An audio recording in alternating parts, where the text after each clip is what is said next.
welcome back to another talk with my mama. We're getting into a topic that has a lot of layers and a lot of complexities associated with it. And one of the challenges we're facing is recognizing that the words that we use, even just things like abuse and trauma and forcing someone to do something, all of these words that we use in this conversation, or just in conversations in general, have certain measures, they have certain definitions, they have certain expectations for what a word means and the weight that that word holds. And that can be troublesome because we do two things. We normalize things that are actually very detrimental, and then we make a big deal out of things that maybe shouldn't hold that much weight. And we'll get into that a little bit, and you're probably wondering what this topic is, or you're not because you read the description and title of this video. So I'm gonna let my mom introduce the topic a little bit more, and as my little disclaimer, I'm gonna just say that I would appreciate if you guys bear with us as we navigate through the complexities of language that we don't even have, or language that means certain things that we're going to challenge a little bit, because this one is the complex one. So yeah, passing the mic over to you, Mama. All right. Well, you put this topic on the table. I knew it was going to be multi-layered. You know, anytime we talk about identity, it's going to hit the soul, and we're going to feel it in the heart. And I think the topic of, I'm OG gay, right? That's what you wanted to talk about. I just feel like there's been such a shift that's happened, and such a normalization of certain things, and such like we're living in the upside down to some extent in some ways. And my mom being literally an OG gay before, I think this widespread normalization and almost push to some extent. Again, this episode is controversial, so bear with us as you understand why. We're not trying to trigger anyone, but this is all based on reflection. And I also just want to say there is nothing but love rooted in our intention for speaking on this. But one thing that we have noticed is, to what extent is there a push for disillusionment that it's covering up true authenticity, true justice, true empowerment, because there's this facade of equality, but actually underneath there's like a little maybe hidden agenda and a push away from something that is natural. And so I say all these things, and again, when we talk about anything other than being straight, it's not coming from this homophobic lens. When we talk about women, it's not coming from anything other than love for women and genuine need and urgency to understand what it means to love women and to have women and femininity as a true authentic expression and forefront. So I'm gonna let you get back to it. I think that really is the key. Let's first start with present day. We're replacing the womb. Women are getting marginalized out again, and literally there's this massive hijack of what it is to be a woman and the protection of women and children.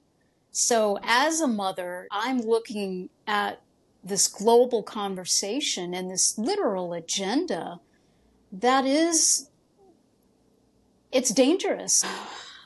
We're replacing the womb, like literally with technology, they're replacing the womb. And to me, especially coming from these indigenous roots that we have, there's such a respect for nature and Mother Nature and God and creation and source. And we're moving so far away from that. And understanding how these global systems work, I mean, I'll be honest, it's about depopulation and eugenics, so we can come back to these points momentarily, but I can anchor it back into my individual story and journey, and maybe others will see themselves in it. And I think it's just a time that we're all more aware of what's happening and why. I mean, who benefits from these things is really what we have to look at. Without getting into the details of my journey, as I was leaving the marriage, which we touched on in episode 1. I think that We were going back and forth because it was like, there's a way to share your story to where it doesn't hurt people, but truth is truth. And I don't think there's a way to talk about how you get to certain reflections and realizations without sharing your own experience. And I think that adds a validity to it. So, whatever you're comfortable with. Have the floor. All right. Well, I want to honor you and your position in the family as well. So now that you're an adult, though, dynamics can change even between us, and there can be a level of, I think, as women, just to see one another and understand the intergenerational cycles. Because, look, as a systems engineer and a lover of God and creation, I do believe there's form, fit, and function. And some of us are put on this planet to be disruptors, whether or not we want to be.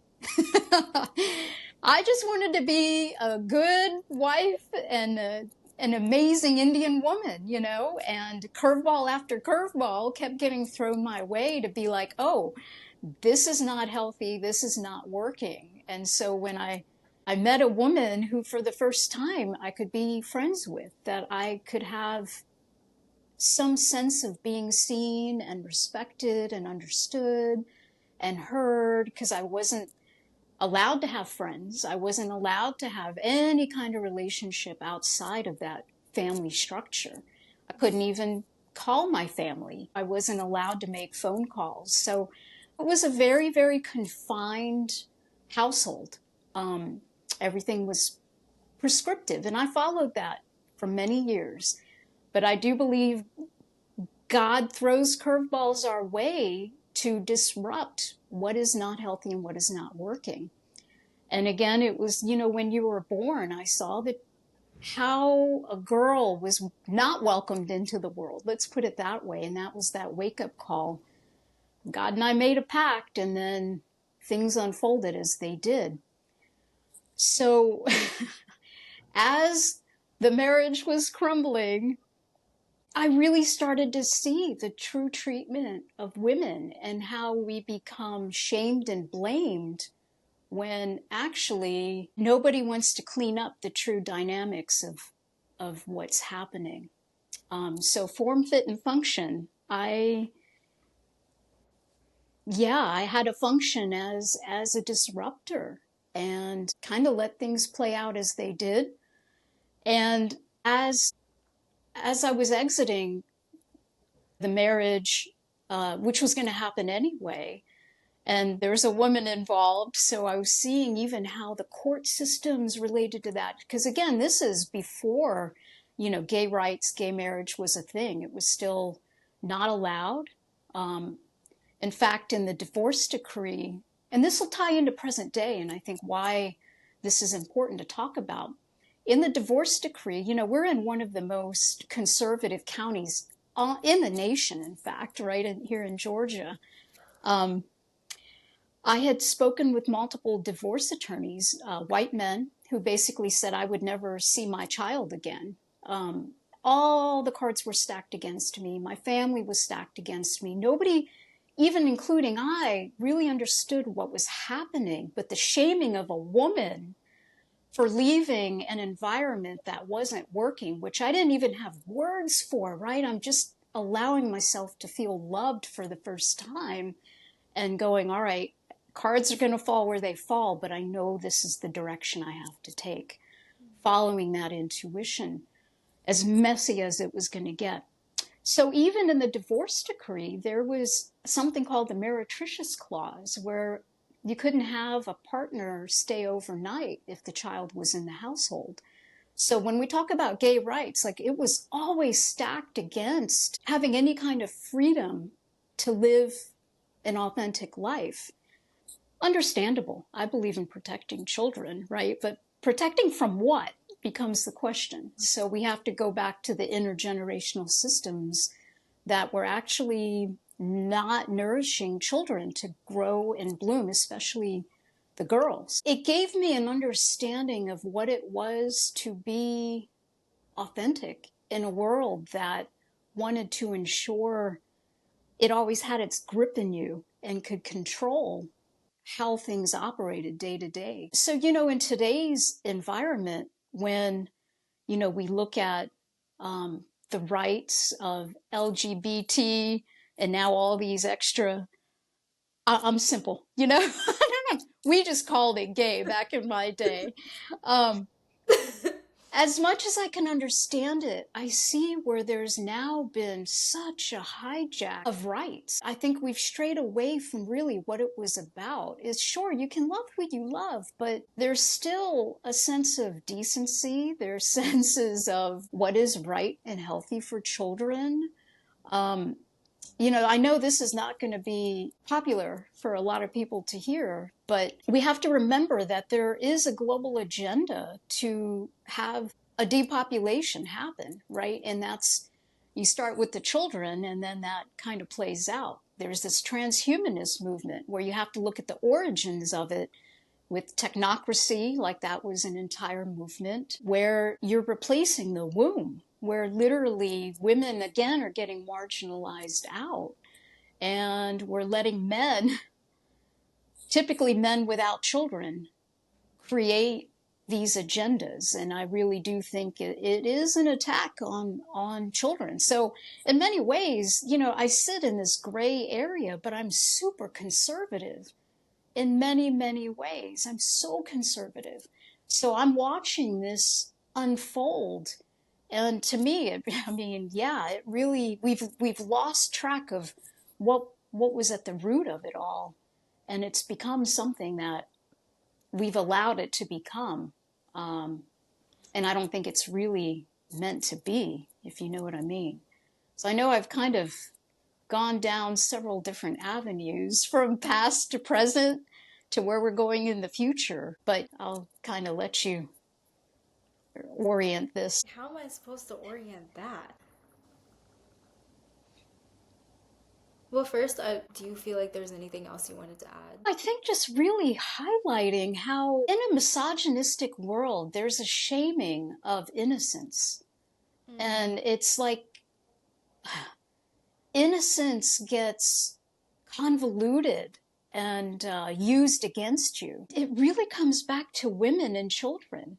And are we really doing right for women and children? This might be a jump, and I know when we were talking a little bit about this concept for this episode, this popped up, but just my own reflections when it comes to this push, especially in my generation and just younger people, where the age people have children is older and not as many people are having children. And just even my conversations with friends, there's like this, no, I would never do that. I don't know how to vocalize this or word this because I believe in freedom. I believe in doing what it is that feels right and authentic, and understanding what that means is a whole conversation, because I don't think that we have collectively a connection to even understanding what that means to access that place of authenticity and connection. And I'm not saying that people's choices and who they frame themselves to be is invalid, but when you see things happening, when you're fed narratives or fed like this is the way to be yourself, it's sometimes I've noticed one thing that has just always felt weird is, you know how when you're in high school or in school in general and you have different cliques and different pockets and it's like these are the emo kids and these are the blah blah blah and blah blah blah blah, blah. I've always been a floater, right? I'm just like, I don't know which one I belong to, but I'm kind of an amalgamation of all of them. And I've definitely tested things out for size. But one thing that always was funny to me is the ones that are like, I'm such an outcast. I don't fit in. It's like, y'all are all the same. You guys all have the same personality. You all dress the same. I'm so confused on what this originality, this we're all original, we're all different. It becomes a fad to be different, but then you guys end up being the same. I'm sorry, that sounded like a direct attack. And maybe it was, but I think there's pent up frustration and anger in that sometimes. And it's not pent up frustration and anger towards the people, but it's like the system that pushes it. And there's this sadness. When you're trying an identity on for size, as you do, as is natural as you grow up and you're trying to figure out who you are, and you're like, okay, I see this thing, this kind of resonates, and then what happens is you take pieces and you make it your own expression. Singing, for example, you hear a sound that really resonates, you like it, you learn how to technically implement certain things, but your voice is your voice, so you learn you're not going to sound exactly like that, but you try things on for size and then make it your own and see, okay, through my voice, how can I achieve that quality that I really like? So it manifests as your expression. But I feel like sometimes when you're doing things that are very unconventional, or you feel this space of being different, your sense of trying on for size becomes, this is who I am and I'm not backing down. When you're trying to figure out, what does femininity mean to me? What does masculinity mean to me?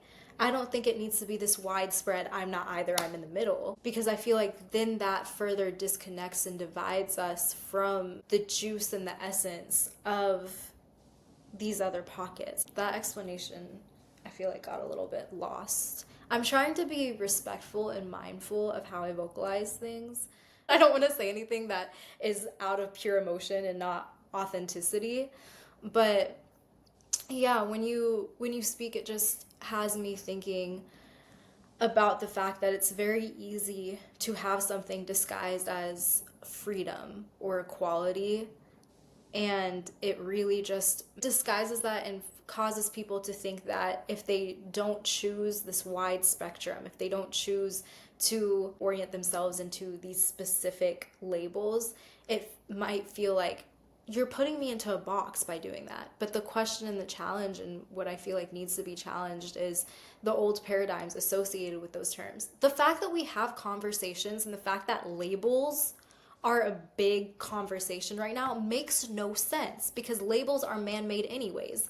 And so that part of the conversation where it's like, I don't want to be identified, that's that, I get that, because why are we spending so much time identifying? But it's the fact that then when we don't want to be identified by a certain thing, but then when we label ourselves in a certain way, there's already an established understanding of how to dress, how to act, how to be, who these groups of people tend to like, how they just are within themselves, what that personality is. That's already established. So if you're trying to escape the identity of being boxed into a label by going to a more freeing space, a more liberated label, a more encompassing, inclusive, whatever that liberal sense is within this label, it's concerning, because there's already a pre-established agenda template here for all of that. So even bringing it back to women, there's this push and this beautiful embrace of empowerment within women, for women. And I love that. But sometimes when you push too much, what you're pushing for goes off the edge. It goes off the ledge. And you lose the intention. And it's weird, because the more freedom we have in our bodies, the more expression we have in our bodies, the more embracing of like sexuality and those specific aspects, the less I feel like we're in our bodies, because now we're either part of a group or for other people. What I hear you touching on is, as we're learning who we are, right? I think it's constantly evolving and changing if we allow ourselves to grow. In that process of individuation, identity blossoms. There's different aspects that we begin to find in ourselves. And what becomes problematic, what I heard you touching on, is this idea of the mimetic phenomenon, is that we're like copy paste. That's how humans learn. It's how babies learn, right? They see it and they'll mimic it. So it's a natural human tendency, that mimetic phenomenon of taking on others, aspects of others' identities, and taking it on as ours. Because that's kind of how we figure out what fits us. But in a society that doesn't really take the time to be truly self-aware and grounded in self and connected to source, it's just copy paste all day. Then you're in a society that knows how to harness that energy and that rage of this is who I am. You must see me and respect me, right? Every group then has a momentum that then gets hijacked into activism. And that's then when it gets prescribed into certain movements within the collective, that then individuals forget the why behind it all and the root behind it all. So that's what I hear when you're talking about it, is everything gets coalesced and enmeshed and kind of a mess into things that Sorry, I'm a rapper, okay? we forget the origins behind that emotion that then gets hijacked. And then we're taking on thoughts that aren't our own, thought forms that aren't our own.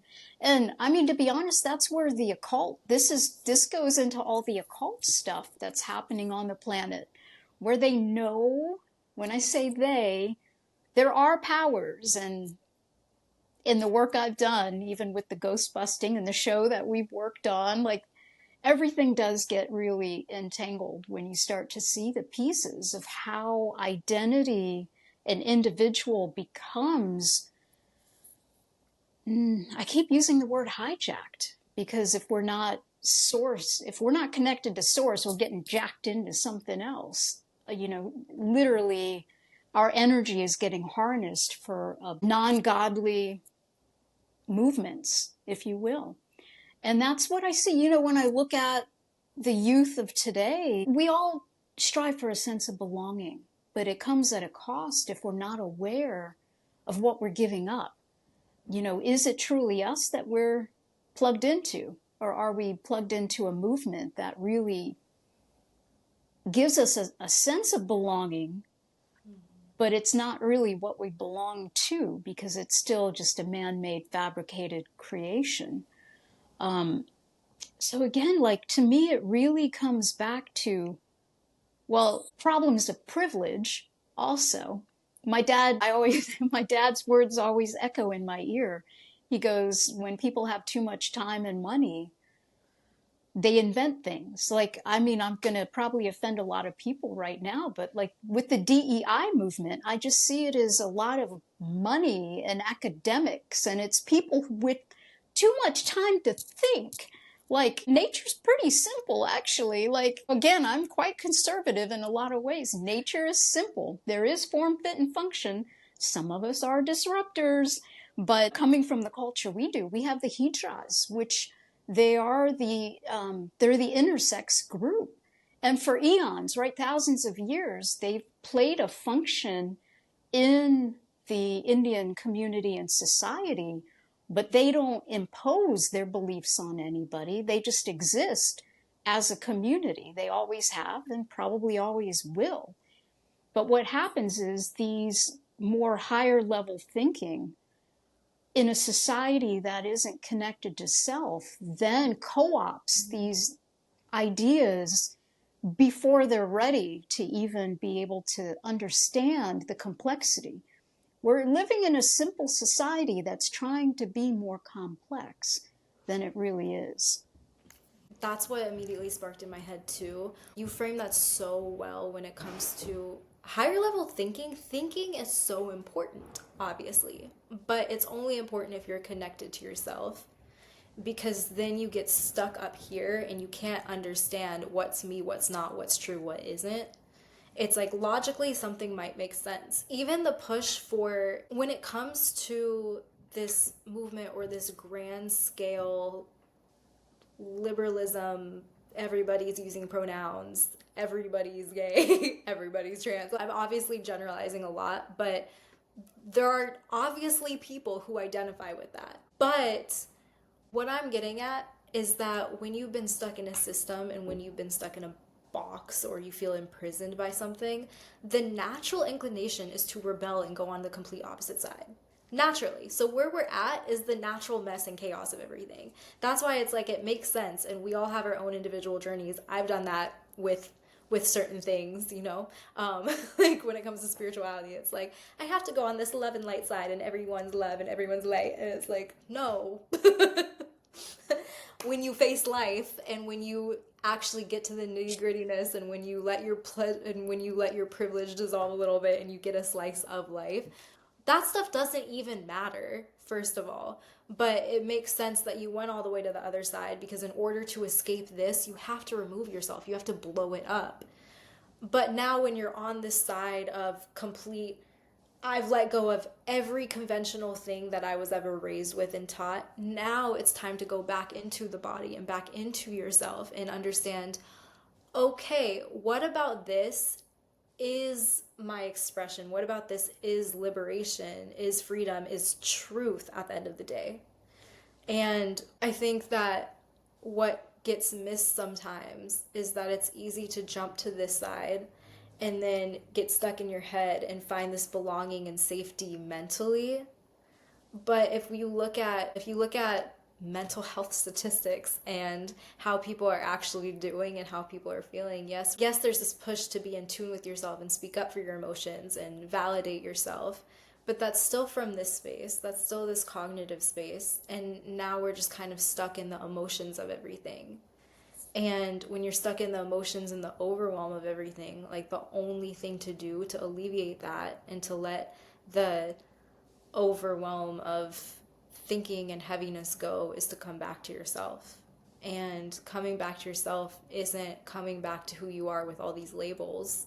It's coming back to the freedom that you find in your feelings, the freedom that you find in your feelings that are more rooted and oriented when it comes to action. And I don't mean action in the sense of like activism, but I mean action in the sense of, what do I mean, Mom? When I say action, what do I mean? To me, you're hitting on the human journey of integration, right? We're going to go between the polarities to find our center again. And I think what we're witnessing on the broader scale is all of us are being confronted with our own shadows.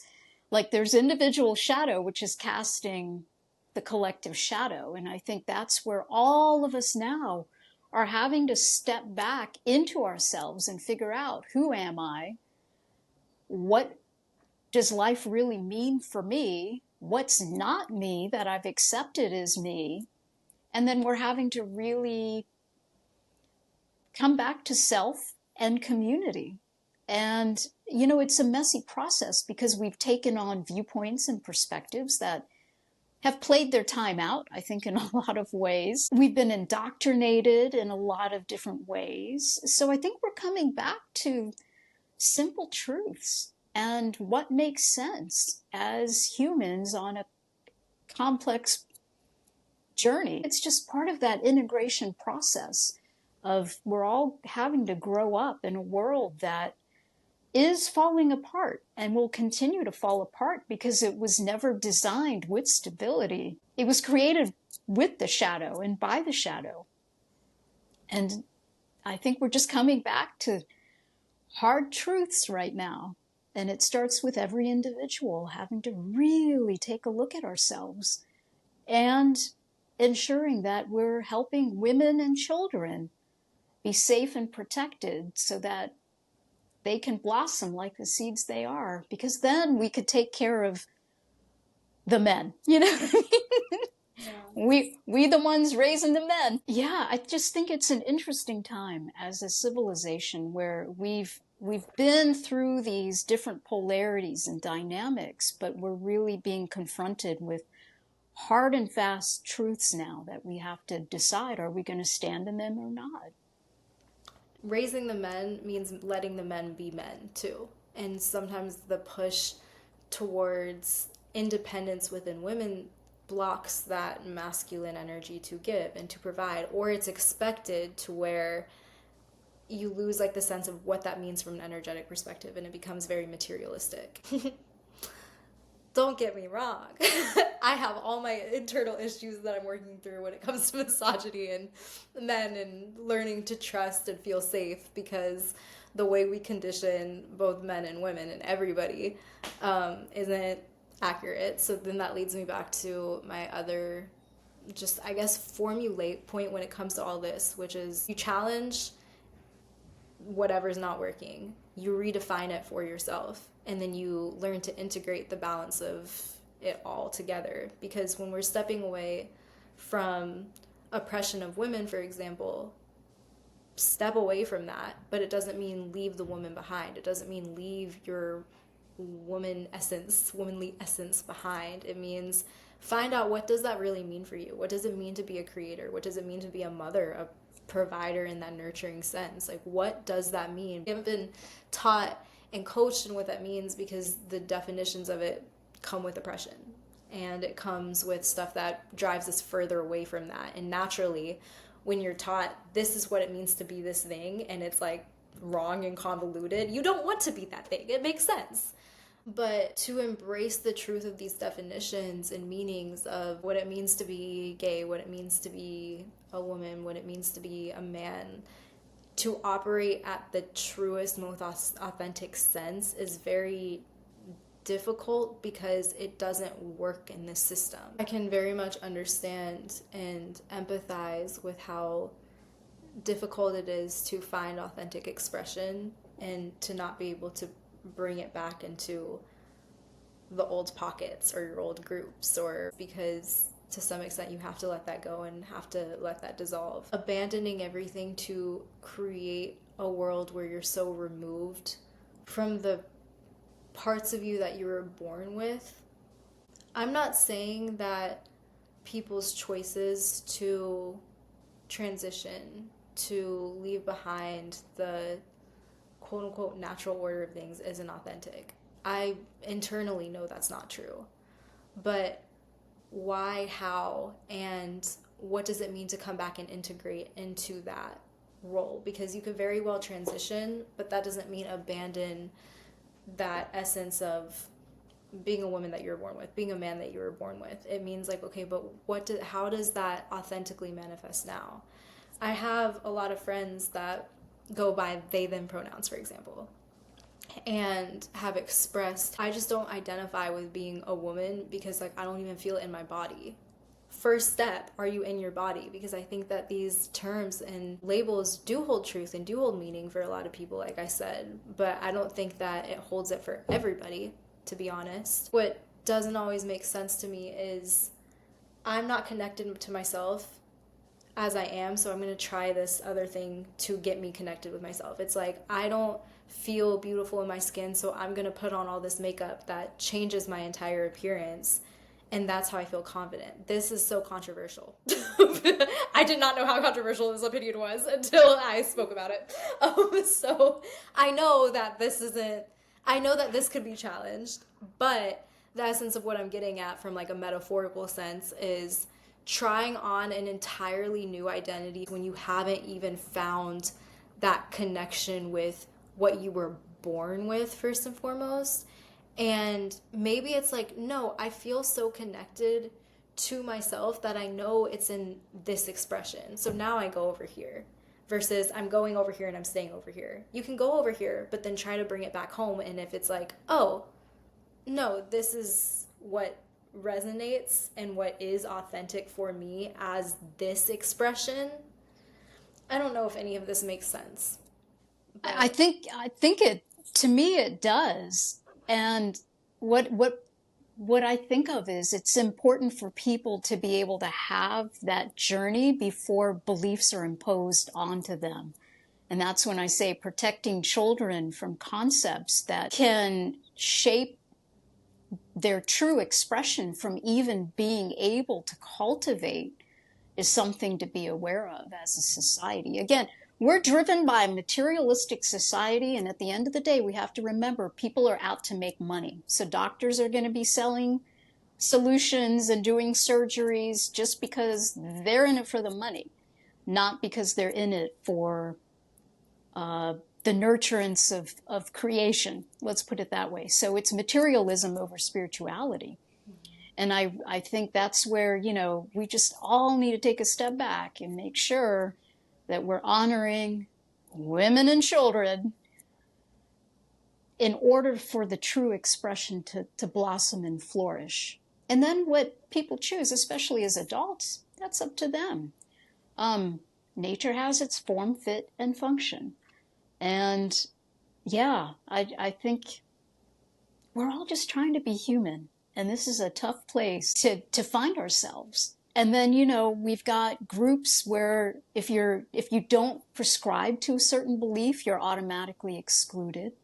Big one. And I think that's what also just sparked the initial conversation too, or that's what sparked my desire to have this conversation as well, is that if you don't quite align, or it's not even align, if you don't engage, if you don't encourage a behavior, then you're automatically against it, is what it feels like. And like, even this conversation, I feel like to a lot of people who have made it this far in the conversation, if you made it this far, then you might be thinking it, but I feel like if you made it this far, you might not be thinking it. But it sounds like we are on this opposing end. And also, real quickly, when we say conservative, we don't really mean it in like the American government. Oh, yeah, yeah, yeah. We should have clarified that at the beginning. Not in the political conservatism. That's a whole other topic. But in just like the returning to the basics and returning to what just simply makes sense for people to have the most at the end of the day. That natural principles is what I mean by conservative. Like, I'll yeah. put a thing at the beginning. I don't think that everything needs to be a giant push, and not everything needs to be an entire group advocating for the same thing in the same way, because then you lose the intention and the momentum behind it, to be honest, in my perspective. Because like, people need to be on the same page for change to happen, of course, but when you see that, oh, the people who are going for equality are all advocating and doing this, if I'm not doing this, then it means I'm not on board. Half of y'all don't even understand. No, hang on. Let me chill. A lot of times people don't even know what they're advocating for. People don't have all the education, because it's simply, I believe in human rights. So advocating and being an activist for this is, if I'm not doing that, then I'm not for human rights. It's like, no, get that out of your brain. Our entire system is connected. So the moment you stay true to yourself, and the moment you tune in and understand what authenticity means for you, makes a huge difference. Because when you really lock into that, you don't put up with shit from other stuff. So you're automatically going to cause ripples and start making a difference, because when you're locked into who you authentically are, not from an emotional place, not from this place of being mad if you're being mislabeled, but tuning into, okay, are you not being seen as a human person? Identifying what it means to feel seen as a person at the core, really sit with that. Because it's easy to sit with people not understanding, or if people don't understand where you're coming from, it automatically feels like a direct attack onto your character. But having to remember, as someone who breaks every single norm that her father wants her to be, having to reach the level of maturity with sitting with, oh, actually, this is extremely jarring for people who their entire illusions are being challenged and destroyed and distorted right now. It's not that I'm being disrespected as a person. Yes, my choices might be on the table and might be like, I don't have respect for that. But sit with when you're being disrespected at your core and as a person, not just the idea of who you are. There's a difference in the idea of who you are not being taken in, and who you are, what your humanity is not being taken in. And that's where we bring it back to that conversation of women, in that essence of what does it mean to be a woman, and what a woman means in society. The embodiment and the importance of women, that's what we lose connection with when we're all up here with labels, and I have to do this in order to be a good person, I have to do this in order to fight for my freedom, fight for other people's freedom. We lose a connection. We just end up losing a connection with what is at the root of everything at the end of the day. I feel like when we get stuck in the personalization, people not understanding and lashing out and having an emotional response that is usually not okay based on a lack of understanding, but that's very different from a person's humanity and right to exist. And I think that just goes and ties back into the initial, bringing this up initially, of the OG gays. And I wanted to turn it to you, because advocating for gay rights back in the day is very different from now, where I feel like there was that sense of, no, I'm advocating for just me to be seen, not even accepted, but me to be validated as a human being. And this conversation goes to a lot of things like race, and it does go to gender, but now instead of the existence being validated, it is this mental construct that people need validation for. And by getting stuck in that need, sometimes I feel like we forget what we're truly advocating for, from like this connection to the self, this authenticity, this humanity of it all. That's the challenge of identity entrenched conflict, right? It's because it sits under the surface and it's often subconscious, and it becomes part of that heart and spirit expression, our sense of self. It's interesting because, yeah, back in my day, it really was, we didn't care to be seen. We just wanted to survive. And I think that, as you're saying, this cuts across, many different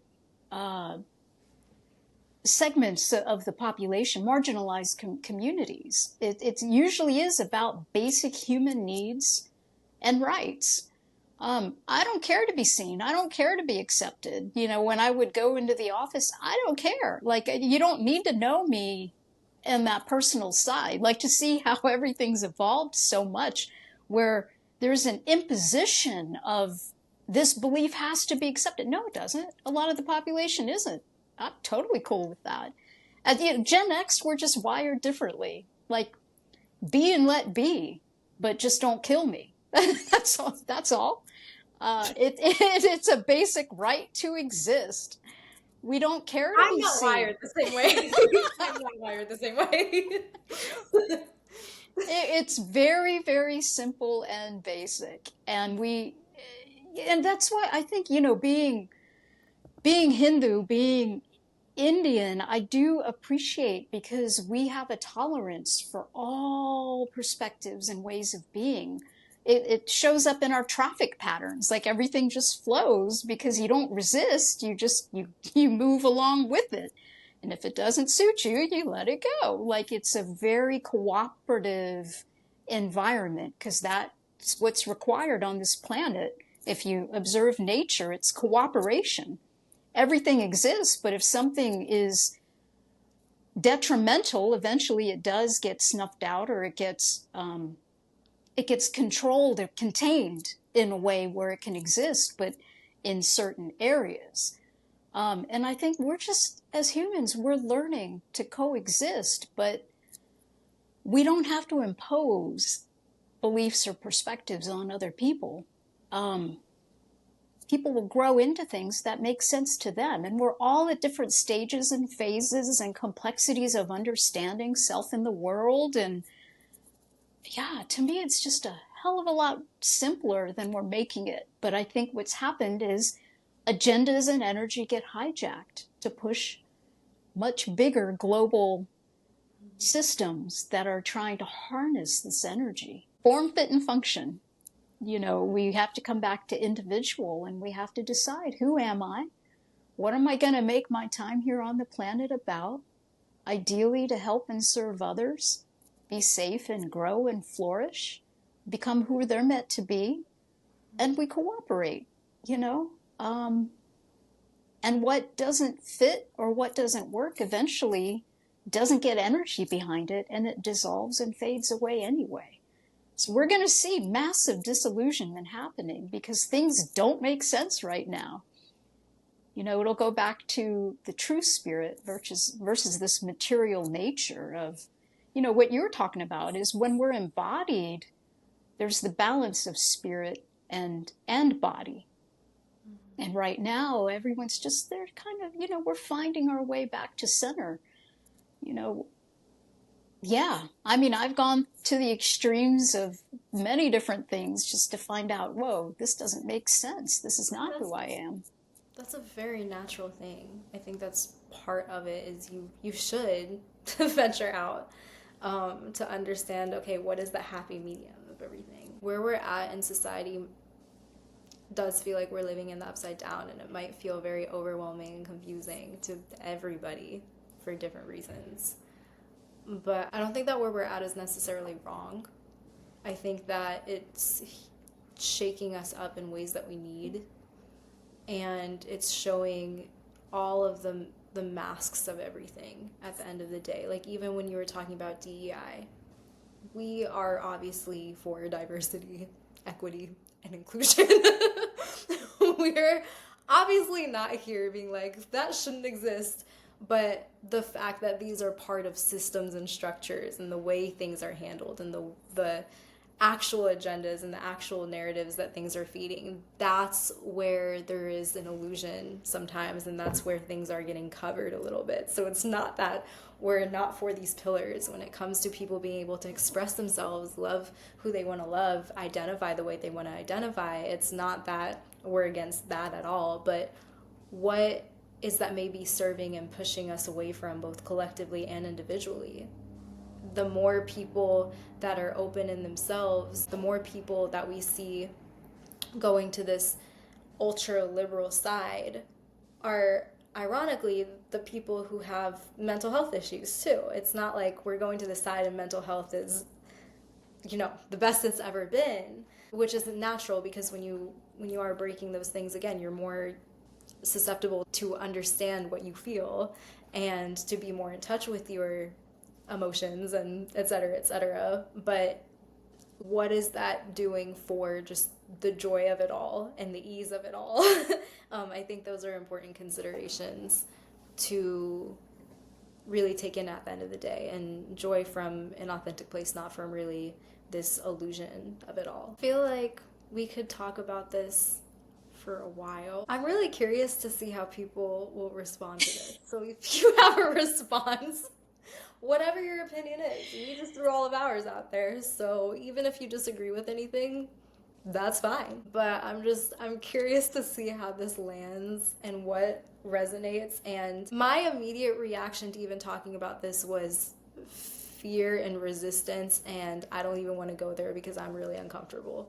So even though I brought it up and I'm like, I want to go there, I don't want to go there. And so even that discomfort in this whole conversation, and I can already understand why even from the jump people would be like, no, I'm already against this, I'm triggered. But we were here to just shake things up a little I was bit. going to say, we're here to stir it up. We're not even saying things that people aren't thinking. It's not like we're the first people to say this. Putting it out there and being casual and nonchalant and still accepting and loving and not having ill will towards anyone.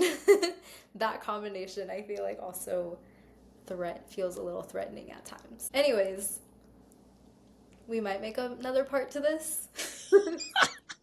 Maybe why not? I think it was important to talk about uncomfortable things, because what I've learned is if we don't talk about these things, they take on a life of their own. And these are complex times. These are complex topics, but they distill down to very simple, natural ways of being. And I think talking about it is important because it will help all of us tease out what makes sense and what doesn't anymore, but I think we're all, again, just trying to find ourselves in a very complex world, trying to love ourselves and figure out what works for us. I was always taught to think long term. What does this mean for generation to generation to generation? We think 7+ generations out. So I'm always questioning why, who's going to benefit, what are the implications? Like, I'm always questioning myself about my own beliefs. And I think, that's really, I think, where we are right now as a society. It's a good time to just kind of check in and reorient to self and spirit, and then the material kind of falls into place. But to your point, feeling it in the body, coming back to center in our own core is really important. And that will help with the mental health of I mean, it's a crisis right now that we're seeing. So there's a lot of confusion out there. I think it's time to get natural in our ways. Thanks for opening up the uncomfortable dialogue. I think it's an important one to have. And as you're saying, we come from a place of love and acceptance for ourselves and others. And everything, we interpret things the way that we can hear them. And that's where I hope people can have an openness of heart and mind, because things can seem confronting and they're really not. It's when we get triggered, it's a place to step back and look at what in us has been installed that is feeling triggered. And then coming back to the emotions and the thoughts around that. So thank you. I appreciate talking through this. Thank you for being open to this conversation and navigating my own reservations and difficulties and the complexity of it, of the dialogue in general. I appreciate you sharing and having a lot to say. Thank you, because I was very stuck on how to even vocalize certain things. So I really appreciate you and your words. That's mutual. Thank you. Thanks for everyone for tuning in. Thank you so much for tuning in. Yeah, we will see you next time. And we'll see what we talk about then. Love you, Mama. Love you.